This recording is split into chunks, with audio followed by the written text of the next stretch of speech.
Hello friends, welcome to my channel. তো আজকে exclusive কিছু খবর নিয়ে চলে এসেছি বাংলা সিনেমার। তো অঙ্কুশের আপকামিং যে সিনেমাটা আসছে মির্জা, তো মির্জার প্রচুর আপডেট তো আমরা এতদিন দিয়েছি এবং আপডেট আসতেই থাকছে আসতেই থাকছে আসতেই থাকছে। তো এখন যেটা শোনা যাচ্ছে সেটা হচ্ছে অঙ্কুশের মির্জাতে আহ, ঐন্দ্রিলা সেনকে অ্যাকশন সিনে দেখা যেতে পারে। তো খুব ভালোভাবে সেই অ্যাকশন সিনটাকে ডিজাইন করা হয়েছে।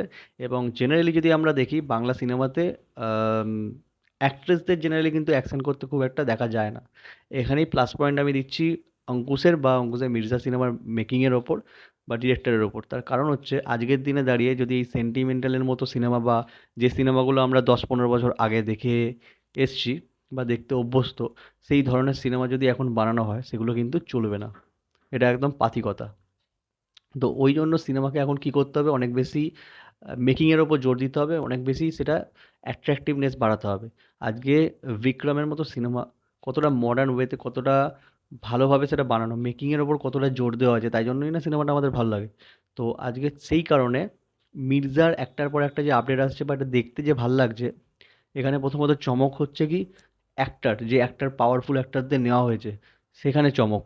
ঠিক আছে, ঐন্দ্রিলা সেনকে অ্যাকশন করতে দেখা যাবে এবং তার লুক দেখতে তো দারুণ দারুণ লাগছে এবং তাকে অ্যাকশন করতে দেখা যাবে, খুব ভালো একটা ডিজাইনও করা হয়েছে অ্যাকশন সিকোয়েন্সের। এই যে ব্যাপারটা, এই যে খবরটা, সেটা কিন্তু অনেকটা হাইপ আরও বাড়িয়ে দেবে অঙ্কুশের মির্জার। তো আমরা টিজারটা তো দুর্দান্ত লেগেছে আমার। ট্রেলারের জন্য ওয়েট করে আছি, ট্রেলার যখন আসবে আশা করি ভালোই হবে। তো এই খবরটা খুবই ভালো লাগলো যে ঐন্দ্রিলা সেন যে অ্যাক্ট্রেস, তাকেও অ্যাকশন সিনে দেখা যেতে পারে। তো নেক্সট যে খবরটা দেবো সেটা হচ্ছে দেবের আপকামিং সিনেমা টেক্কা। তো যেটা পুজোর সময় রিলিজ করা হবে। তো টেক্কা সিনেমাতে যে খবরটা আসছে সেটা হচ্ছে অরিজিনাল কমান্ডো তাদেরকে একটা সিকোয়েন্সের জন্য নেওয়া হয়েছে। যখন একটা সিকোয়েন্স থাকবে যেখানে প্লেনের একটা সিন থাকবে, সেখানে অরিজিনাল কমান্ডো সেই সিনটার মধ্যে দেখা যাবে। তো জেনারেলি এই ধরনের জিনিস আমরা কখনো দেখিনি বাংলা সিনেমাতে।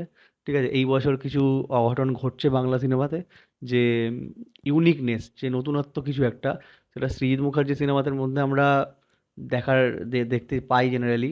মানে অনেক বেশি মডার্ন ওয়েতে তিনি বানান এবং কিছু কিছু এলিমেন্ট এমন দিয়ে দেয় যেটা সেটা আমাদের দেখতে ভালোই লাগে।